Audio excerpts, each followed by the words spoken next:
नमस्कार। बोल के लब आजाद है तेरे, मैं अभिसार शर्मा। और आज बोल के लब आजाद है तेरे में मैं आपसे बात करने जा रहा हूं नौकरियों की। इस देश का युवा मांग रहा है नौकरियां, वो मांग रहा है रोजगार। मगर यह कार्यक्रम शुरू करने से पहले मेरी आप सबसे अपील कि मेरे इस कार्यक्रम को एक नहीं दो नहीं, अपने कम से कम 5 दोस्तों के साथ साझा करें, फॉरवर्ड करें व्हाट्सएप और एसएमएस के जरिए। तो जैसे मैंने आपको बताया, हम बात करने वाले हैं नौकरियों की।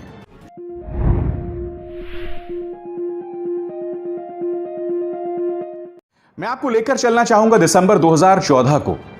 प्रधानमंत्री नरेंद्र मोदी ने एक बहुत ही खूबसूरत बात कही थी और इस बात से हर कोई इत्तेफाक रखता है।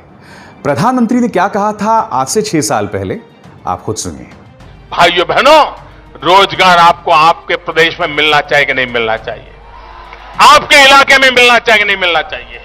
बिल्कुल मोदी जी, आपकी 8 सेकंड की इस बात में मैं बिल्कुल समझ गया कि देश के युवा को चाहिए नौकरी।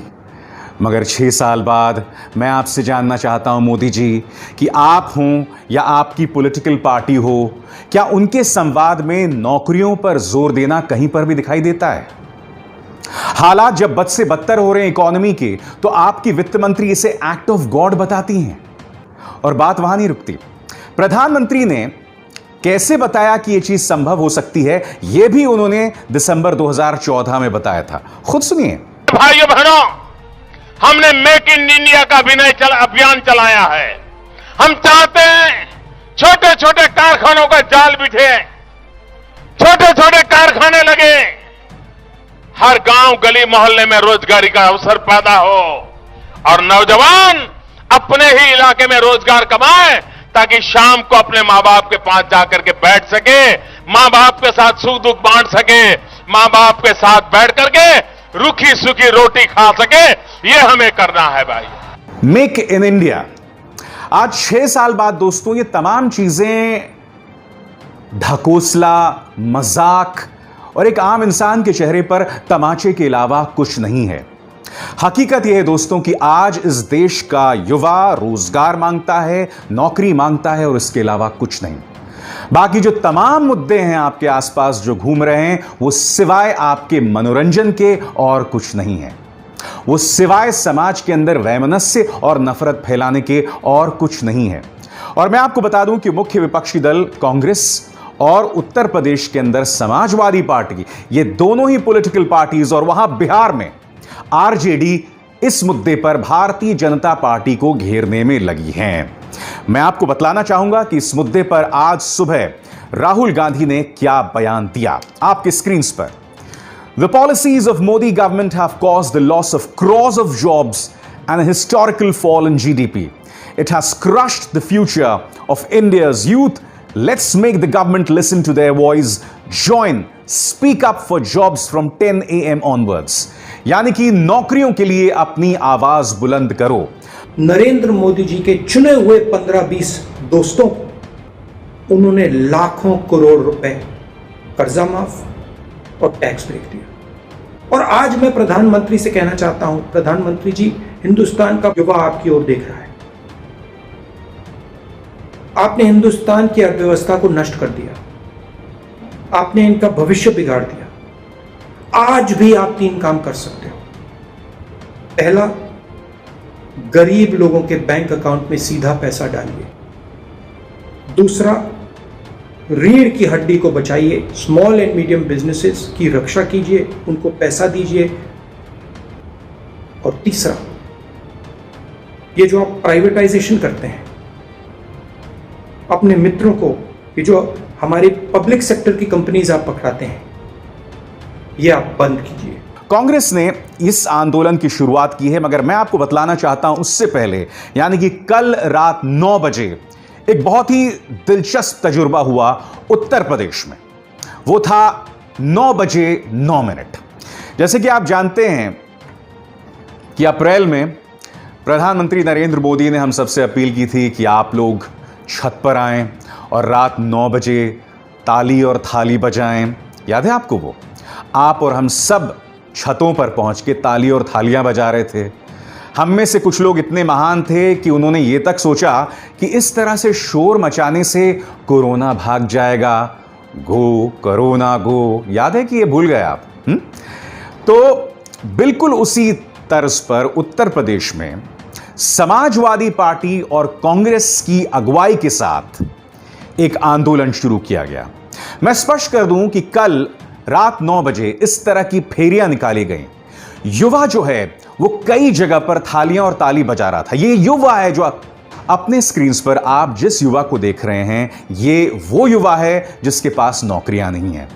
मैं जानता हूं कि इस आंदोलन के पीछे समाजवादी पार्टी और कांग्रेस की राजनीतिक ताकत है, यकीनन, मगर ये दोनों मुद्दे अपने आप में बहुत मायने रखते हैं, इकॉनमी और रोजगार। और मैं आपको बता दूं कि सिर्फ 4 महीने में इस लॉकडाउन में इस आंकड़े के मुताबिक कम से कम 2 करोड़ लोगों की नौकरियां गई हैं। और आखिर कौन भूल सकता है जीडीपी में ऐतिहासिक गिरावट। मगर मैं आपको दिखलाना चाहूंगा किस तरह से 9 बजे 9 मिनट का यह आंदोलन कल उत्तर प्रदेश के कई जगहों पर देखा गया। आपकी स्क्रीन पर यह तमाम तस्वीरें बता रही हैं किस तरह से युवा सामने आया और उसने अपनी बात रखी। मैं फिर बतला दूं, इसके पीछे समाजवादी पार्टी और कांग्रेस की राजनीतिक ताकत भी है। मगर सच यही है कि एक स्वस्थ डेमोक्रेसी में, एक हेल्दी डेमोक्रेसी में विपक्ष को इन्हीं जरूरी मुद्दों पर सरकार को घेरना चाहिए। धर्म, कंगना मंगना, इन चीजों में अपना ध्यान और अपनी ऊर्जा बर्बाद नहीं करनी चाहिए। देखिए, कंगना जैसे मुद्दों पर आपका मनोरंजन हो सकता है, मगर आप जरूरत से ज्यादा ऐसे गैर जरूरी मुद्दों पर ध्यान देंगे तो कंगना रनावत का जो काम चल रहा है वो तो चलता रहेगा, उनका अपना काम। आपकी हालत मांगने वाली हो जाएगी। कृपया इन चीजों से दूर रहें। और मैं आपको बता दूं, इस मुद्दे पर कांग्रेस की नेता प्रियंका गांधी वाड्रा ने भी तल्ख तेवर अपनाए। 9 बजे 9 मिनट को लेकर उन्होंने क्या बयान दिया आपकी स्क्रीन पर।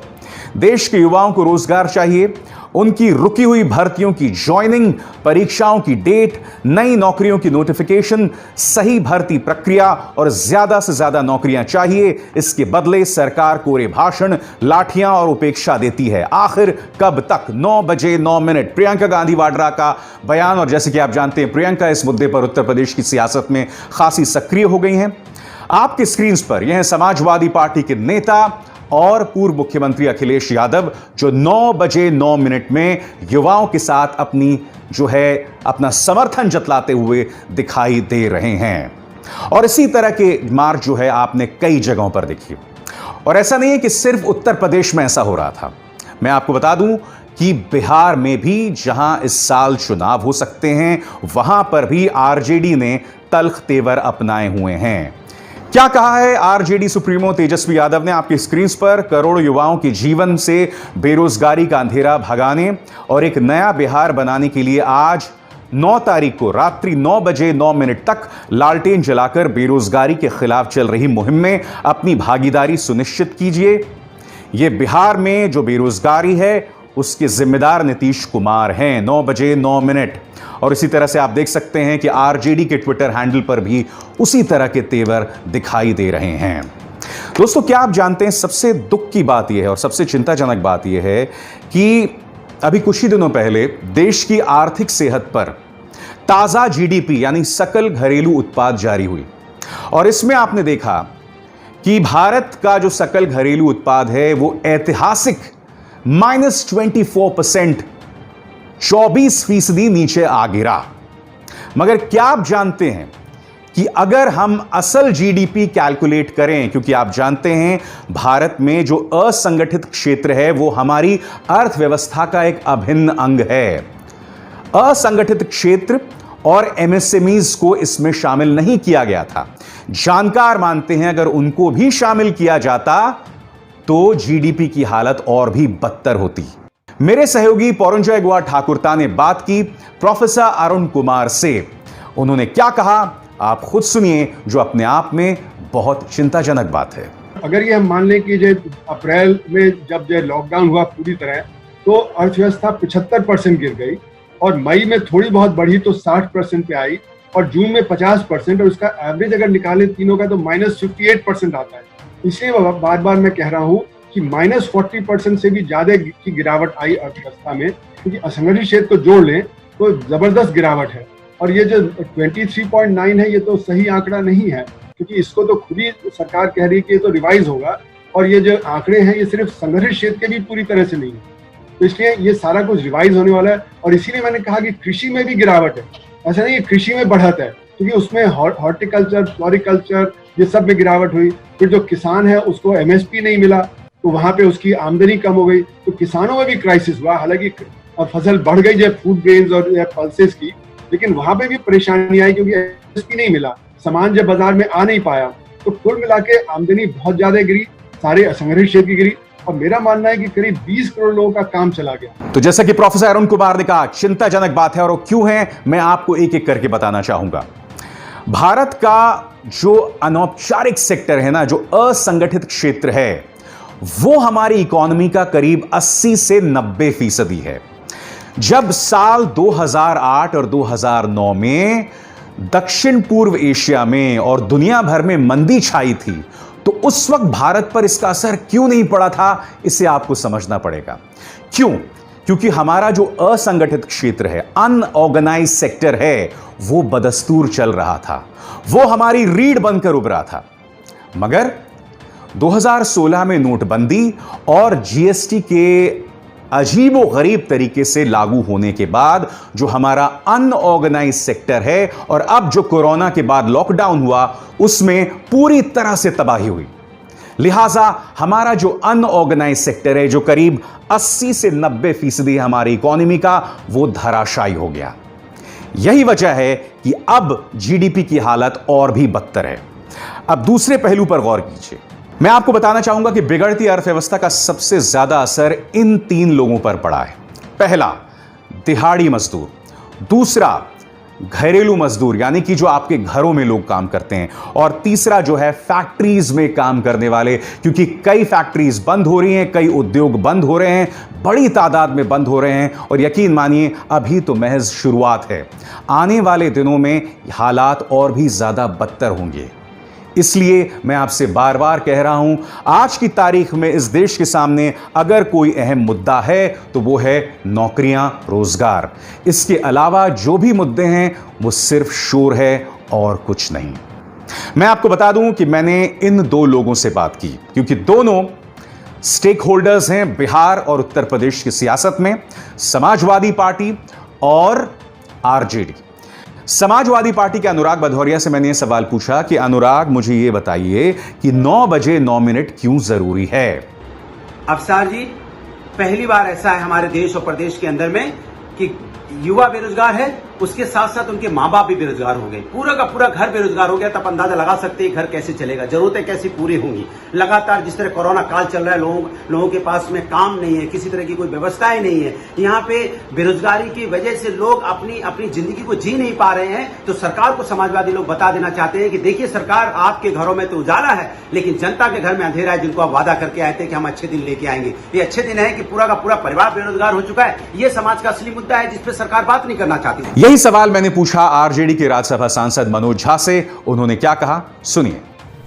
देखिए अफसार जी, 9 तारीख को 9 बजे 9 मिनट तक जो ये पूरे देश हुई कमोबेश, जो जैसे युवाओं ने आगे बढ़ करके एक प्रतीक के रूप में अंधेरा करके रोशनी का सुराग, कहीं लालटेन, कहीं दिया, कहीं मोमबत्ती, कहीं मशाल, ये एक संदेश है। और इस संदेश के पीछे वजह है कि हमारे मुल्क में जो हालात है, मौजूदा सूरत हाल है, जीडीपी खुद सरकार के आंकड़े बताते हैं -23.9%। बेरोजगारी, मैं समझता हूं कि हम सब ने अपनी स्मृति में ये चरम देखा नहीं था। अर्थव्यवस्था का हर क्षेत्र लहूलुहान है। कोरोना संक्रमण से प्रतिदिन 1000, 1100, 1200 जाने जा रही है। हम 1 लाख पर डे के स्पाइक में पहुंच चुके हैं, लेकिन विमर्श कहाँ, सामूहिक चिंता कहाँ, सरकार की समझ कहाँ? बेरोजगारों को आप इस तरह के तमाशे में नहीं उलझा सकते प्रतीक में कि मोर को दाना खिला रहे हैं। उसको अपनी थाली दिख रही है, अपने परिवार का भविष्य दिख रहा है। मैं समझता हूं एक प्रतीक के रूप में कल एक संदेश साफ तौर पे गया है कि युवा इंतजार नहीं कर सकता। मैंने आपसे अक्सर कहा है कि न्यूज चैनल्स मत देखिए। न्यूज चैनल्स आपके और हमारे परिवारों के हितों के दुश्मन हैं। और मैं क्यों कह रहा हूं? क्योंकि जैसे मैंने कहा, इस देश में सबसे जरूरी मुद्दा है नौकरियां और रोजगार। और जैसे कि आप जानते हैं कि इस मुद्दे को बहुत ज्यादा तवज्जो मुख्य धारा के न्यूज चैनल्स नहीं देते। यहां तक कि न्यूयॉर्क टाइम्स के पहले पन्ने पर भारत के अंदर जो ग्रामीण इलाके हैं, वहां जो हालात बद से बदतर हो रहे हैं लॉकडाउन के बाद, और बड़ी तादाद में किसानों को जो आत्महत्या करनी पड़ रही है, या जो रूरल इलाके हैं, ग्रामीण इलाकों में जो लोग रहते हैं, उन्हें आत्महत्या करनी पड़ रही है, यह तस्वीर या यह खबर उनके पहले पन्ने पर है। और यह खबर क्या कहती है, मैं आपको पढ़ के सुनाना चाहूंगा। Lockdown and despair so death in rural India, यानी कि लॉकडाउन और लोगों में जो मायूसी है, उसके चलते ग्रामीण भारत के कई इलाकों में लोग जो हैं वो आत्महत्या तक करने को मजबूर हैं। तो ये खबर जब न्यूयॉर्क टाइम्स तक में है, तो हमारे जो मेन स्ट्रीम मीडिया के न्यूज चैनल्स हैं या अखबार हैं, इनके पहले पन्ने में इसे बिल्कुल जगह नहीं मिल रही है। न्यूज चैनल्स की पहली हेडलाइन होना चाहिए था नौकरी, मगर इसे पूरी तरह से नजरअंदाज कर दिया गया है। इसलिए मैं आपसे कहता हूं, ये तमाम न्यूज चैनल्स आपके और मेरे परिवार के हितैषी कतई नहीं हो सकते। मगर सवाल ये, जब मीडिया एक जमीन तैयार कर रहा है, सरकार भी नहीं चाहता कि इस मुद्दे पर आपका ध्यान जाए, तो विपक्ष की क्या भूमिका है? क्या विपक्ष इस वैक्यूम को संबोधित कर सकता है? क्या विपक्ष ये जो खाली जगह बनी हुई है संवाद का, राजनीतिक संवाद का, उसे भर सकती है? जैसे कि आप जानते हैं कि उत्तर प्रदेश और बिहार में ये दो पॉलिटिकल पार्टीज एक अहम किरदार निभाने वाली हैं, समाजवादी पार्टी और आरजेडी। मैंने उनके प्रवक्ताओं और उनके सांसदों से बात की। सबसे पहले सुनिए आरजेडी के नेता मनोज झा क्या कह रहे हैं इस मुद्दे पर। देखिए अभिसार जी, जहां तक राष्ट्रीय जनता दल का प्रश्न है बीजेपी को जवाब दे सकने की, तो ये देखिए आवाम पक्ष में खड़ी हो रही है। सबसे बड़ी चीज है कि लोग अब उन प्रतीकों पर, उन माध्यमों पर, उन चीज स्पेक्टिकल पर बात नहीं करना चाहते। राष्ट्रीय जनता दल तेजस्वी जी ने एक पूरी टीम गठित की है, जो विशेषज्ञ लोग हैं, जो अर्थव्यवस्था में कैसे हम बदलाव लाएंगे, बिहार में नियोजन और नियुक्ति की क्या प्रक्रिया होगी, फूड प्रोसेसिंग इंडस्ट्रीज को लेकर के हमारा ब्लूप्रिंट क्या है, अर्बन एम्प्लॉयमेंट के लिए हम क्या करने जा रहे हैं, रूरल एम्प्लॉयमेंट को कैसे हम ऑगमेंट करेंगे, टोन अप करेंगे, ये सारी चीजें एक दस्तावेज के रूप में एक डुएबल फॉर्मेट में बिहार के समक्ष होगा। और मैं समझता हूं कि बिहार की आवाम, बिहार के लोग इस बात की तस्दीक करेंगे कि हम जो एक खाका लेकर के आ रहे हैं, प्रारूप लेकर के आ रहे हैं, वो प्रारूप बीजेपी के डपोर शंख की राजनीति पे भारी पड़ेगा। और अब हम बात करते हैं समाजवादी पार्टी की। जैसा कि आप जानते हैं कि 9 बजे 9 मिनट में अपना समर्थन देते दिखाई दिए थे अखिलेश यादव इस तस्वीर में। और खुद समाजवादी पार्टी को क्यों लगता है कि वो इस मुद्दे पर राजनीतिक संवाद की जो कमी है उसमें और बल दे सकती है, और वो एक माकूल विकल्प है। क्या कहना है समाजवादी पार्टी का, आप खुद सुनिए। अफसार जी, आप अच्छी तरह जानते हो कि समाजवादी लोग हमेशा विकास की बात करते हैं, और 2012 से 2017 तक हमने काम करके दिखाया है। हमने एक्सप्रेस वे बनाया, मेट्रो बनाई, बेरोजगारी भत्ता दिया, लैपटॉप दिया, 100 डायल दिया, 1090 दिए, स्टेडियम दिया, रिवर भी फ्रंट बनाए, बेरोजगारी भत्ता भी हमने दिया, बुजुर्गों को भी भत्ता हमने दिया। आप सोचो, यहाँ पे इंडस्ट्री हम लेके आए, लगातार ये सैमसंग की इंडस्ट्री हम लेके आए, HCL की लेके आए, और हर डिस्ट्रिक्ट को 4 लाइन से जोड़ा। तो विकास की बात कौन करता है? समाजवादी लोग। हॉस्पिटल बनाने का किसने काम किया? समाजवादी ने, जो आज कोरोना काल में काम आ रहा है। तो लोगों को एहसास हो रहा है कि समाजवादी हमेशा डेवलपमेंट की बात करती थी, और भारतीय जनता पार्टी जाति धर्म की राजनीति करती है, और जाति धर्म की राजनीति बहुत ज्यादा तक चलेगी नहीं, क्योंकि लोग ज्यादातर परेशान हो गए। इस देश के साथ सबसे बड़ी त्रासदी यह है कि जो हमारी सरकार है, केंद्र सरकार है, उसके पास इस वक्त कोई भी प्लान नहीं है इस मुद्दे को संबोधित करने को लेकर। कोई प्लान नहीं है। एक तरह से कहा जा सकता है कि वो अंधेरे में तीर चला रही है। यह समस्या उसे महज एक्ट ऑफ गॉड, यानी कि भगवान की करनी दिखाई दे रही है, और यह अपने आप में बहुत बड़ी त्रासदी।